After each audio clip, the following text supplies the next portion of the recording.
Suaisirah, surga di dunia bukan Yaman, surga dunia bukan Sabah, surga dunia bukan Suaisirah, surga dunia adalah Indonesia.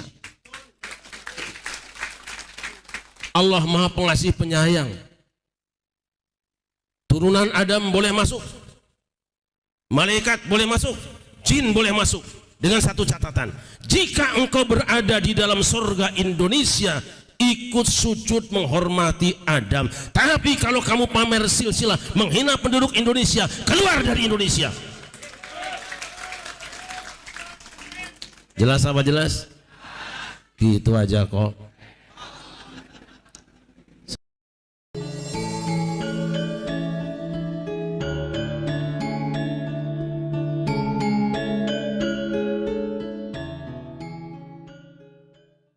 Ayo kita langsung ke videonya teman-teman.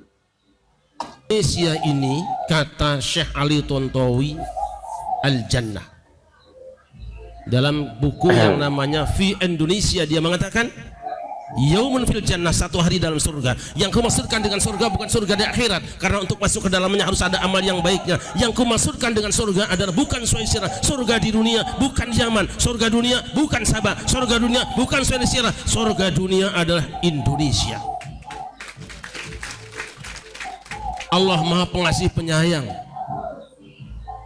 Turunan Adam boleh masuk, malaikat boleh masuk, jin boleh masuk, dengan satu catatan: jika engkau berada di dalam surga Indonesia, ikut sujud menghormati Adam. Tapi kalau kamu pamer silsilah, menghina penduduk Indonesia, keluar dari Indonesia. Jelas apa jelas? Gitu aja kok. Sudah keluar, rupanya terusir, tapi bukan mau umroh loh ya, bener usir. Begitu mau berangkat masih sempat ngomong, fabima aghwaytani la aq'udanna lahum siratakal mustaqim. Ya Allah, karena engkau telah menghukum, mengkriminal saya akan terus mengganggu penduduk surga ini. Turunan Adam akan saya ganggu. Dia yang melakukan kriminal, melakukan tindakan kriminal, Allah dituduh melakukan kriminalisasi. Jelas ya? Dia yang melakukan kriminal, dia yang melakukan kejahatan, Allah penegak hukum yang dituduh melakukan kriminalisasi. Itu adalah iblis. Dah, Adam santai saja yang dihina, tenang be. Sekian tahun keluar, berada di luar negeri, pulang. Anehnya iblis bisa masuk ke dalam surga. Kenapa? Ada yang mengatakan bahwa iblis masuk surga itu karena ada kendaraannya ular. Rupanya kelompok ini bisa masuk istana karena ada kendaraan politik yang menampung dia. Maka saya bilang, NU punya politik, awas. Muhammadiyah punya politik, awas. Partai politik mana saja yang kemasukan kelompok ini, jangan didukung.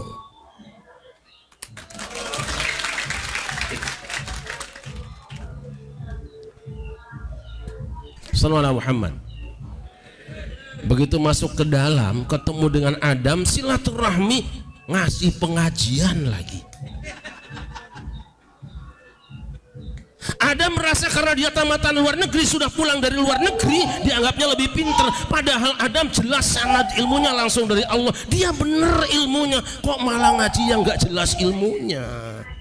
Karena apa? Dia baca ayat cuma tafsirnya berbeda dengan Adam. Adam memahami firman Allah karena sanadnya mutasil, jelas silsilah ilmunya. Ini dia kan cuma dapat dari YouTube. Mau ayatnya sama, tafsirnya beda. Makanya benar Kiai Iman tadi,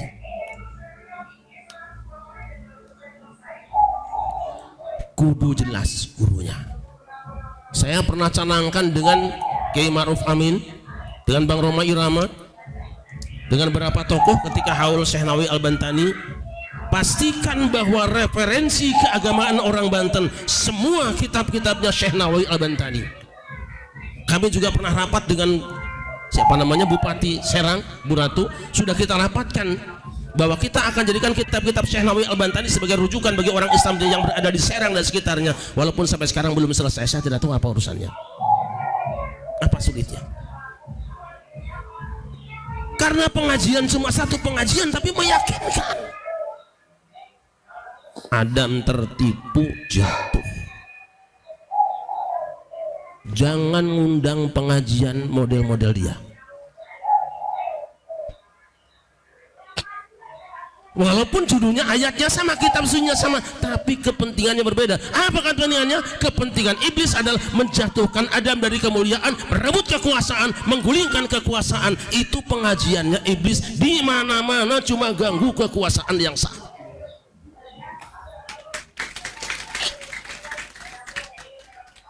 Sallu ala Muhammad.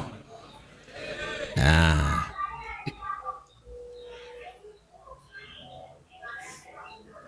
beres.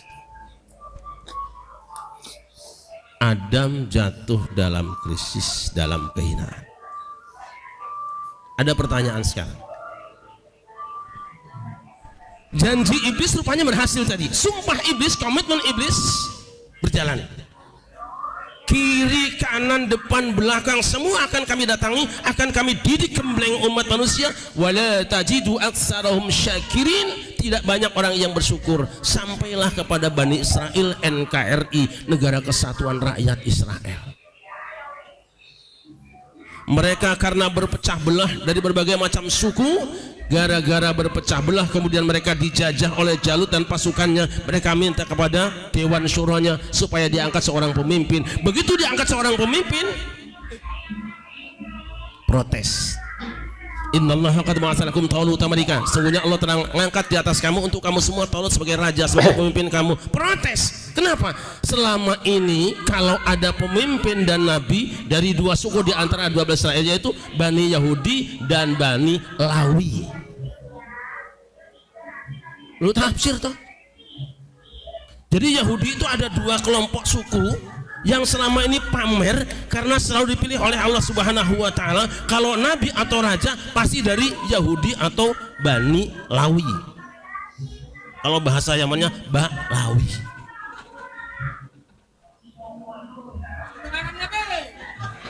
Lu ini tafsir toh? Bener ya?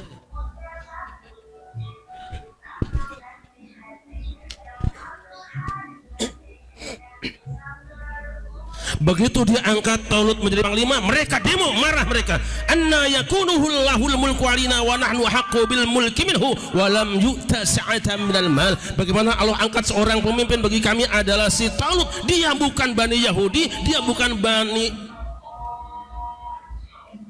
dan dia adalah orang miskin. Rupanya tidak boleh jadi ketua organisasi. Jadi ada majelis apapun ketuanya kudu dia. Main hadroh juga yang keringetan orang lokalnya, yang nyanyi dia, amplopnya buat dia. Itu dia. Makanya hari ini bukan saya anti hadroh. Hadroh sudah hebat semua di sini. Kita tampilkan musik klasik apa asli Indonesia hari ini.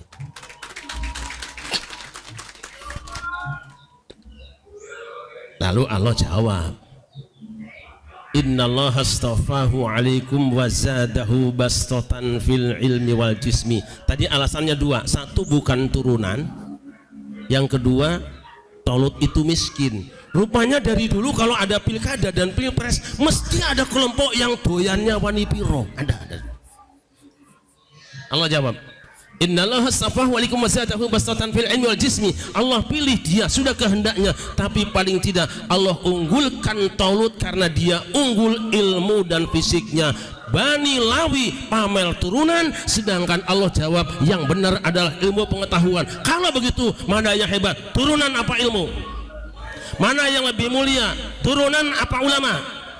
Maka kalau ada orang yang mengatakan satu orang turunan mulia yang bodoh lebih mulia daripada 7 kiai yang alim, ini adalah otak-otak Yahudi, saudara-saudara. Kan gampang aja kan Haji. Kira-kira sudah ada belum Yahudi?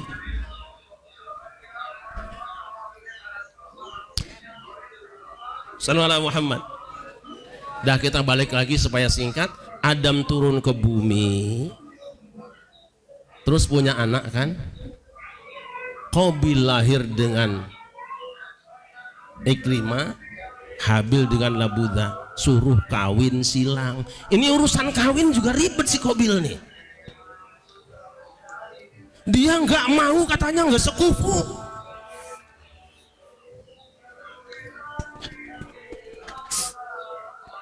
Ini tafsir mana? Tafsir Syarif Rahmat lah gitu. Lo jelek-jelek saya ini datang ke Mesir, ketemu anak saya, ketemu dengan masyayikh. Ada 1-2 syekh yang menyerahkan sanad ilmunya tanpa dites, tanpa diuji. Syarif Rahmat sak sanadnya lewat saya, kata dia.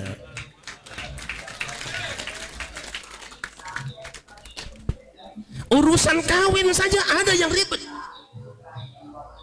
Dia maunya kan sama adiknya yang sekufu, sama kebarannya.